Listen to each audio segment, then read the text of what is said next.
भीमराव कुलकर्णी कार्यकर्ता पुरस्कार घेताना एकीकडे आनंद होतोय पण दुसरीकडे संकोच वाटतोय, कारण खरं म्हणजे त्या अर्थाने मी कार्यकर्ता नाहीये.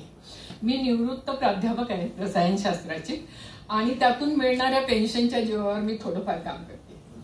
त्यामुळे माझा हा पुरस्कार जो आहे तो स्त्री चळवळीतली प्रेरणास्थान असणारी विद्या बाळ, माझी जीवाभावाची मैत्रीण, आणि आमच्या सर्व स्त्री चळवळीतल्या कार्यकर्त्यांना ज्या अगदी जीव झोकून काम करतायत, ज्यांना जीव झोकून संघर्ष करावा लागतोय, त्या सर्वांना समर्पित करते. आणि अर्थातच आम्ही सतत असं म्हणत असतो की आम्ही एकत्र आमची एकजूट, आणि त्याच्याबरोबर आम्ही आमचं नारी समता मंच पहिली, नंतर सखी साऱ्याजणी, अक्षरस्पर्श ग्रंथालय, साथ साथ विवाह अभ्यास मंडळ, पुरुषवाच आणि अर्थातच मिळून साऱ्याजणी, या सगळ्या संस्था संघटनेतले कार्यकर्ते यांच्या साथीमुळेच माझी ही वाटचाल आनंदी झाली असं मला वाटतं. आणि नारी समता मंच जी सर्व माझ्यासहित सर्व ज्या भगिनींना स्त्री पुरुष संघर्ष करावा लागतो समतेसाठीचा, त्यांना नेहमी खंबीर साथ देते, त्याच्यासाठी माझी ही पुरस्काराची रक्कम मी ठेवून दिली. आणि अर्थातच माझ्या या पुरस्काराचे हकदार माझ्या दोघी लाडक्या मुली गिरिजा, अनुजा, नातू आहान आणि जीवनसाथी मुकुंद कीर्तन, हे सर्वजण आहेत. आणि मला असं वाटतं की इथून पुढेही ते माझ्या कामामध्ये अशीच मला साथ देते. आजचा पुरस्कार जो भीमराव कुलकर्णी पुरस्कार आहे ते विद्यार्थी प्रिय प्राध्यापक होते, मोठे ज्येष्ठ साहित्यिक होते, साहित्याचे गाढे अभ्यासक होते आणि अर्थातच मसापचे मोठे कार्यकर्ते होते. त्यांच्या तेजस्वी स्मृतीला मी प्रथम अभिवादन करते. आजचा पुरस्कार रावसाहेब कसबे सरांच्या हस्ते मला मिळालाय, याचा मला विशेष आनंद होतोय, कारण रावसाहेब कसबे यांच्याविषयी काय बोलायचं. ते मोठे विचारवंत, गाढे अभ्यासक आहेत. त्यांची ग्रंथसंपदा बघूनच आपला जीव दडपून जातो. पण तरी सुद्धा मी मगाशी त्यांना सांगितलं, पण थोडेसे सरांना ऐकण्याचा प्रॉब्लेम असल्यामुळे सरांना मी असं म्हटलं की सर, मी तुमच्यावर रुसलेली आहे, कारण गेले अनेक वर्ष मी त्यांना पुरुषवासाठी दिवाळी अंकासाठी लेखल्या म्हणते, पण ते लिहित नाही. त्याच्यामुळे आपल्या सर्वांच्या साक्षीने मी त्यांना पुन्हा एकदा विनंती. तसंच आत्ता जे बोलले लक्ष्मणराव गायकवाड, त्यांना सुद्धा आत्ता आठवत नसेल, पण एक 10-15 वर्षापूर्वी मी पत्र लिहिलं होतं की आमच्या पुरुषवासाठी लेख लिहा, पण त्यांना ते जमलेलं नाही. त्याच्यामुळे आता कार्यकर्ता पुरस्कारच आहे असं म्हटल्यावर मी थोडी कार्यकर्तागिरी करते. आणि मी असं म्हणते की इथे डॉक्टर शिवाजीराव कदम आहेत. मागच्या वेळेला मी त्यांना म्हटलं होतं की साहित्यासाठी आणि एकूण परिवर्तनासाठी ते सढळ हाताने आर्थिक मदत करणारे गृहस्थ आहेत. तेव्हा त्यांनी आमच्या मिळून साऱ्या जणीला जे तोट्यात चालू आहे त्याला सुद्धा थोडीफार मदत करा. तसंच आता विद्याबाळ अध्यासन प्रकल्प 2 आम्ही हाती घेतलाय आणि त्याच्यामध्ये आंतरराष्ट्रीय महिला वर्षाला जी 50 वर्ष झाली, त्याच्यामुळे विविध क्षेत्रांमध्ये काय प्रभाव पडला या चळवळीचा, याचा आम्ही मागोवा घेण्याचा प्रयत्न करतो. तर बरेच लेख आता मिळून साऱ्या जणीमध्ये येत आहेत. तर त्या लेखांचं एक मोठं पुस्तक करावं, 1 किंवा 2 भागात, अशी आमची अम्बिशन आहे. पुन्हा प्रश्न सगळा आर्थिक येतो आणि त्यामुळे दिलीप राज प्रकाशन जे आमच्या नारी समता मंच आणि माझ्या स्वतःच्या पुस्तकाचे सुद्धा प्रकाशक आहेत, त्यांना आणि मसापाला सुद्धा मी विनंती करते की त्यांनी या संदर्भात पुढाकार घ्या. विद्याधर अनास्कर सर आज मला पहिल्यांदाच भेटले, पण सर आम्ही कार्यकर्ता असल्यामुळे आम्हाला भिक्षांदेहीला काही लाज वाटत नाही. त्याच्यामुळे लक्षात ठेवा की मिळून साऱ्या जणीला काही जाहिराती देता आल्या तर जरूर द्या. आता आपण आमच्या लाडक्या विषयाकडे जाऊया, म्हणजे स्त्री चळवळ. हा लाडका विषय असल्यामुळे आणि फार मोठा असल्यामुळे 10 मिनिटात त्याच्याविषयी बोलणं ही तारेवरची कसरत आहे. आणि शिवाय मी प्राध्यापक आहे, पण घाबरू नका, मी खरोखर 10 मिनिटातच संपवणार आहे. मला असं वाटतं की स्त्री चळवळ म्हटलं की ती पुरुष विरोधी आहे. हे सतत पुरुषप्रधान व्यवस्थेतलं राजकारण यशस्वी करण्यामध्ये समाज आणि त्याच्यामध्ये स्त्रिया सुद्धा आल्या, हे हातभार लावत. तर पुन्हा एकदा मी असं सांगते की स्त्री चळवळ ही पुरुष विरोधी चळवळ नाहीये. तर ही चळवळ बाईपणा, पुरुषपणा, इतरपणा हा विषमतेवर आधारलेला ज्या पितृसत्ताक पुरुष प्रधान व्यवस्थेत घडवला जातो त्याच्या विरुद्ध आहे. म्हणजे ही व्यवस्थेविरोधातली चळवळ आहे आणि व्यवस्था पितृसत्ताक पुरुष प्रधान आहे. त्याचा आपल्या सगळ्या जणांना खरं म्हणजे थोडा थोडा अनुभव येत असतो आणि हा अनुभव फक्त स्त्रियांनाच येतो असं आपल्याला वाटतं, कारण स्त्री चळवळ म्हटलं की स्त्रियांचीच चळवळ आहे असं सगळ्यांना वाटतं. पण ही खरं म्हणजे स्त्रियांची चळवळ नसून ही चांगलं माणूस घडवण्याची चळवळ आहे. म्हणजे जसं मी म्हटलं की विषमतेवर आधारलेला बाईपणा, पुरुषपणा, इतरपणा ही चळवळ नाकारते आणि ही असं म्हणते की सगळ्यांनी चांगलं माणूस व्हायला पाहिजे. आणि मग हे चांगलं माणूस कसं आपण होणार, तर यासाठी स्त्रीवाद आपल्याला मदतीचा हात देतो. पुन्हा स्त्रीवादामध्ये स्त्री हा शब्द आलेला असल्यामुळे लोकांना असं वाटतं की हे स्त्रियांविषयीचं प्रकरण दिसतंय, आपला काही याच्याशी संबंध नाहीये. पण हे खरं तसं नाहीये. स्त्रीवादाचा गाभाच लोकशाही, विविधता, सहिष्णुता, साधेपणा आणि अहिंसा हा आहे आणि ते शांतीची सतत मागणी करत असते. कारण आत्ता युद्धखोरी चालू आहे आणि सतत स्त्री चळवळीचं म्हणणं आहे की युद्ध नको, शांती हवी. आणि ही शांती हवी असेल तर बुद्ध हवा. आणि बुद्ध आपल्याला काय शिकवतो, या शिकवणीकडे आपण ते नवबुद्ध, ते बुद्ध असं न म्हणता आपण सर्व माणसं आहोत आणि आपल्या सर्वांना बुद्धाची अतिशय आजच्या काळात गरज आहे. कारण आजचा काळ हा विद्वेष, विखारांनी भरलेल्या समाज माध्यमाचा काळ आहे आणि या समाज माध्यमाचं आपल्याला आवडो अथवा न आवडो आपण प्रत्यक्ष किंवा अप्रत्यक्षपणे त्याच्या सहभागी होतो. आणि मग जे राजकारण चालू आहे, राजकारणाविषयी सततच जसं मगाशी अंजली म्हणाली की सदाशिव पेठी, तसं सदाशिव पेठी मध्यमवर्गीय आणि खरं म्हणजे सर्व मध्यमवर्गीय, उच्च मध्यमवर्गीय राजकारण गलिच्छ, राजकारण घाणेरडं, आम्ही नाही त्यातले असं म्हणत आलेलो आहोत. पण जर का लोकशाही असेल तर लोकशाहीमध्ये आपल्याला राजकारणाला असं वगळून चालणार नाही. आणि म्हणून आपण लक्षात घेऊया की आपल्याला स्त्रीवादी राजकारण हे याच्यामध्ये मदतीचा हात देणार आहे. आणि स्त्रीवादी राजकारण म्हणजे काय, मानवतावादी राजकारण. स्त्रीवादी राजकारण हे सर्व प्रकारच्या दलित, वंचित, शोषित यांच्या अन्यायाविरुद्ध लढत असतं. आणि तिथे लढत असताना मगाशी सर जसं म्हणाले की परिषदेचा सुद्धा संवादावरती भर आहे आणि विद्रोहातून विद्वेष निर्माण होणार नाही, या पद्धतीची आपली जीवनशैली असली पाहिजे, हे आपण लक्षात घ्यायला पाहिजे. आणि म्हणून मला आज विशेष करून इथे आमच्या चळवळीच्या त्या अर्थाने बाहेरचे, खरं म्हणजे सगळे चळवळीतच आहेत असं आम्ही धरतो, पण बरेच पुरुष मंडळी इथे दिसत आहेत. त्याच्यामुळे मगाशी सर म्हणाले तसं मला पुन्हा एकदा सांगावंसं वाटतंय की या पुरुष मंडळींच्या अजून लक्षात आलेलं नाहीये की ही पितृसत्ताक पुरुष प्रधान व्यवस्था त्यांना सत्ता देते, पण सत्ता माणसाला भ्रष्ट करते आणि त्याच्यामुळे चांगलं माणूस होण्यासाठी या सर्व पुरुष मंडळींना अनेक अडथळे आहेत. त्यांना रडता येत नाही, त्यांना पैसे मिळवायलाच पाहिजे, त्यांनी घाबरून चालत नाही, त्यांना आक्रमक असायला लागतं, त्यांना महत्वाकांक्षी असायला लागतं, जग जिंकावं लागतं. आणि जे कोणी त्या टिपिकल पुरुषपणाच्या साच्यात बसत नाहीत अशांना एक न्यूनगंड येतो आणि मग त्याच्यातून ते आक्रमक होतात. तर ते कोणावर आक्रमक होतात, तर घरच्या मुलीबाळींवरती आक्रमक होतात. तर या पद्धतीने पुरुषांनी लक्षात घ्यायला पाहिजे की आपण स्वतंत्र नाही आहोत, आपण सत्ताधारी आहोत आणि आपल्याला स्वतंत्र व्हायचंय. कारण शेवटी परिवर्तनासाठी स्वातंत्र्य, समता, मैत्रभाव म्हणते मी, बंधुभाव नाही, भगिनीभाव नाही, कारण हा जेंडर न्यूट्रल शब्द आहे. आणि मुख्य म्हणजे सामाजिक न्याय, या 4 मूलतत्वांच्या पायावरती आपल्याला परिवर्तन घडवायचं आहे.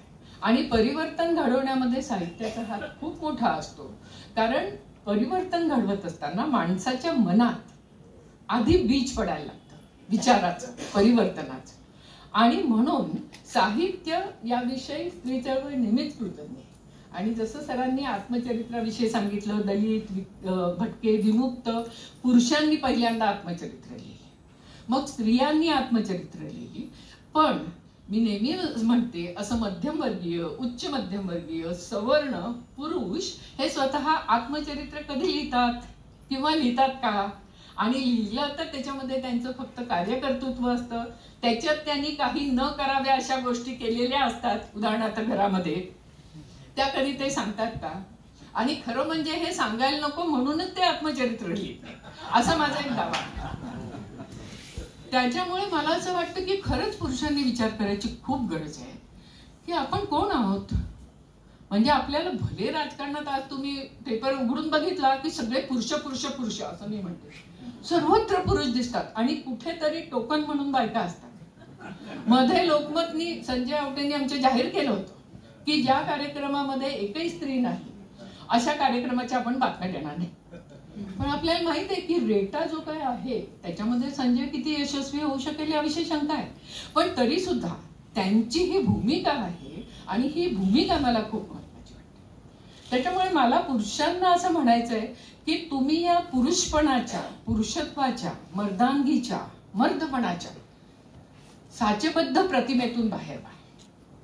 आणि आजवर कसं झालं की जेव्हा स्त्री चळवळ भरात होती त्यावेळेला बायकांनी बॉयकट केले, जीन्स घातल्या, काही जणी दारू प्यायला लागल्या, काही जणी सिगरेट ओढायला लागल्या, विद्रोह म्हणून की आम्ही बाई म्हणून हे नाही करायचं असं आम्हाला चालणार नाही, हे वाईट आहे म्हणून आम्ही नाही करणार, पण बाई हे म्हणून नाही करायचं हे आम्हाला चालणार नाही.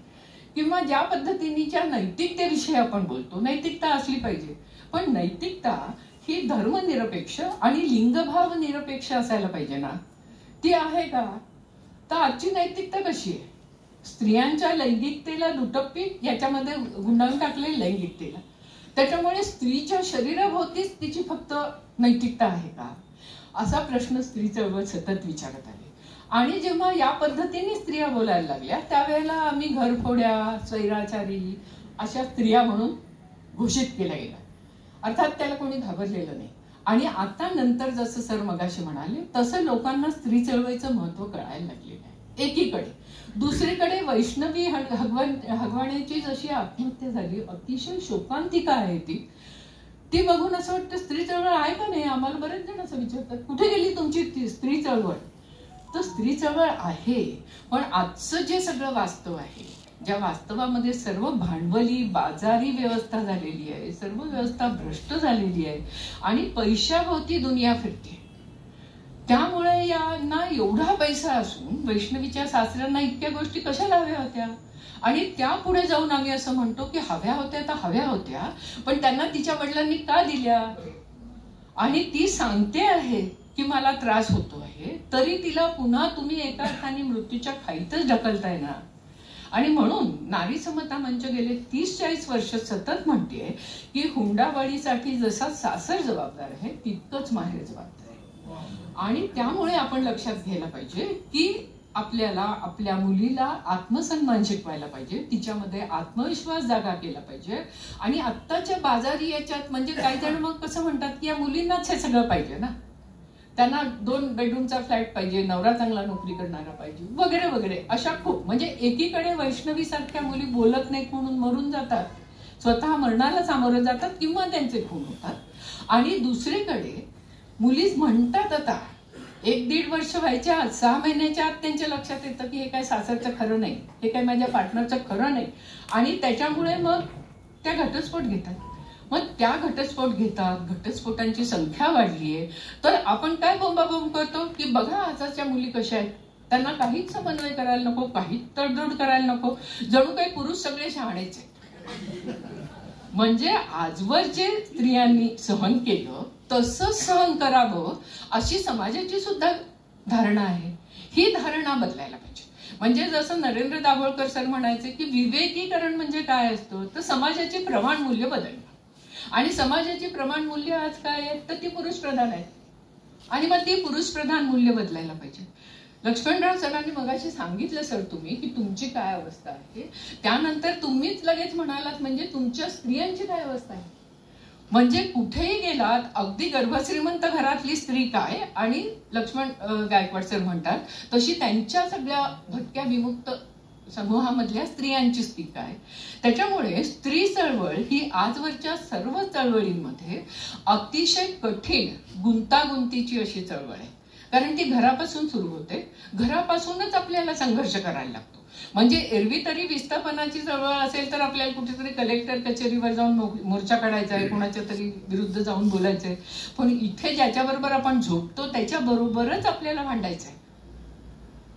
आणि मग हे भांडण कसं होईल तर हे भांडण कमी होण्यासाठी पुरुषांनी समजून घ्यायला, आणि पुरुषांचा समंजसपणा हा खरं म्हणजे माणूसपणाकडे जाणारा एक मार्ग आहे. आणि म्हणून आम्ही सतत असं म्हणतोय की पुरुषांनी सुद्धा या चळवळीमध्ये यायला पाहिजे. आणि आताचं जे वास्तव आहे की एकूण राजकारणी काय पद्धतीने झालेली आहेत, आणि आपण आता मग नुसतं दोषच देत राहणार आहोत का? खरं राजकारणामध्ये म्हणजे राजकारण सर्वत्र असतं, घरापासून सत्ता संबंध आहे, पण पक्षीय राजकारणात विधानसभा संसद याच्या राजकारणात आपण जाणार आहोत का? कारण तिथे धोरणं ठरत आहेत. आणि मग एक लोहार की 10 लोहार की 100 सोनार की 1 लोहार की, या पद्धतीने राजकारणाचं जे महत्व आहे ते महत्व आपण आजपर्यंत समजून घ्यायला पाहिजे. कारण समाजकारण आणि राजकारण हे खरं म्हणजे द्वैत नाहीये, द्वंद्व नाहीये, ते एकमेकांमध्येच मिसळलेलं आहे, हे आपण लक्षात घ्यायला पाहिजे. आणि राजकारणाच्या विषयी सजग राहायला पाहिजे. आणि हे करत असताना स्त्रीच्या आत्मसन्मानाचा मुद्दा आपण सतत बोलतो आहे, पण आपल्याला माहिती आहे की LGBTIQ समूहातल्या लोकांना तर आपण माणसंच मानलं नाही, म्हणजे स्त्रीला तरी दुय्यम म्हटलं, पण माणूस, पण हे तर माणसं पण नाही, इतकी त्यांची उपेक्षा केली. तर आता त्यांना सुद्धा आपण सर्व माणसं एका प्रतिष्ठेची आहोत, म्हणजेच समता आहे असं मानून आपण ज्या ज्या पद्धतीने आपल्याला समाज परिवर्तनामध्ये सहभागी होता येईल त्या पद्धतीने होऊया. म्हणजे क्रांती प्रतिक्रांती या दुष्टचक्रामध्ये न जाता उत्क्रांतीच्या पाऊलखुणा आपण बघत राहूया. आणि या उत्क्रांतीच्या पाऊलखुणा आपल्यासाठी सुद्धा सोपे आहेत. म्हणजे जसं अगदी आम्ही त्रिनाम पद्धतीने नाव लावतो, माझं नाव गीताली, विनायक माझ्या वडिलांचं नाव, मंदाकिनी माझ्या आईचं नाव, जिथे स्त्री पुरुष समता येते, जिथे जात दाखवणारा आडनाव नाहीये. त्याच्यामुळे या पद्धतीने जरी तुम्ही सुरुवात केली, मग तुम्हाला असं वाटेल की ते बदलताना कागदपत्र नको ती झंझट, पण तसं नाहीये. ते समजा कागदपत्र आहेत तिथे राहू द्या, पण नाव सांगताना अनौपचारिकपणे तुम्ही तुमच्या आईचं नाव सांगणं खूप गरजेचं आहे. कारण जी मगाचपासून मी पितृसत्ताक पुरुष प्रधान व्यवस्था म्हणतेय, ती व्यवस्था पिता निश्चित करण्यासाठी आलेल्या विवाह संस्थेतून आलेली आहे. आणि वैष्णवी सारखे काय आणि इतरही स्त्रिया जेव्हा जाळल्या जातात, मारल्या जातात, छळल्या जातात, त्या सगळ्यालाही खरं म्हणजे विवाह संस्था जबाबदार आहे. पण म्हणून विवाह संस्थाच नको का, कुटुंब संस्थाच नको का, या कुटुंब संस्थेला नकार देणाऱ्या बाया आहेत आणि विवाह मोडणाऱ्या बाया आहेत वगैरे असं म्हटलं जातं. तर स्त्री चळवळ असं म्हणते की आम्हाला असं नाही म्हणायचं, आम्हाला पण लग्न हवंय, आम्हाला पण जोडीदार हवेत, पण हे जोडीदार, हे लग्न हे पितृसत्ताक पुरुष प्रधानतेच्या पायावर नको. म्हणजे कसं, पिता निश्चित करण्यासाठी विवाह संस्था आली आणि पिताचं नाव सांगितलं जातं आणि आईचं नावच सांगितलं जात नाही. त्याच्यामुळे या पद्धतीने पण गोष्टी व्हायला नकोत. आणि म्हणून आपण सर्व मिळून असं करूया की कुठे कुठे आपल्याला स्त्री पुरुष समतेच्या दिशेने जाता येणार आहे. म्हणजे जसं घरकाम हे स्त्रियांचंच असं म्हटलं आणि त्यांना वेतन पण नाही, 24 तास त्याच्यात बुडलेल्या, तरी सुद्धा गृहिणीला विचारलं तुम्ही काय करतात तर ती म्हणणार मी काहीच करत नाही, किंवा नोकरीनं करणारी बायको म्हणजे काहीच करत नाही असं सगळ्यांना वाटतं, मुलांना पण वाटतं. त्याच्यामुळे या पद्धतीचा विचार न करता घरकाम हे किती महत्वाचं आहे हे आपण लक्षात घेऊया. आणि सर्व मिळून घर सगळ्यांचं तर घरकाम सगळ्यांचं या पद्धतीने स्वयंपाकघरात जाऊया. कारण नाहीतर आता असं होतंय की पुरुषही स्वयंपाक करत नाहीत, बायका करत नाहीत, सगळेजण बाहेर हॉटेलमध्ये जातात आणि मग तब्येतीचं काय होतं आणि पैशाचं काय होतं. त्याच्यामुळे हा सगळा विचार करून आपण सगळ्यांनी चांगली माणसं होण्यासाठी रस्ता धरूया. आणि त्यासाठी मला असं वाटतं की तुम्हा सर्वांना मी अनंत शुभेच्छा देते आणि थांबते. धन्यवाद.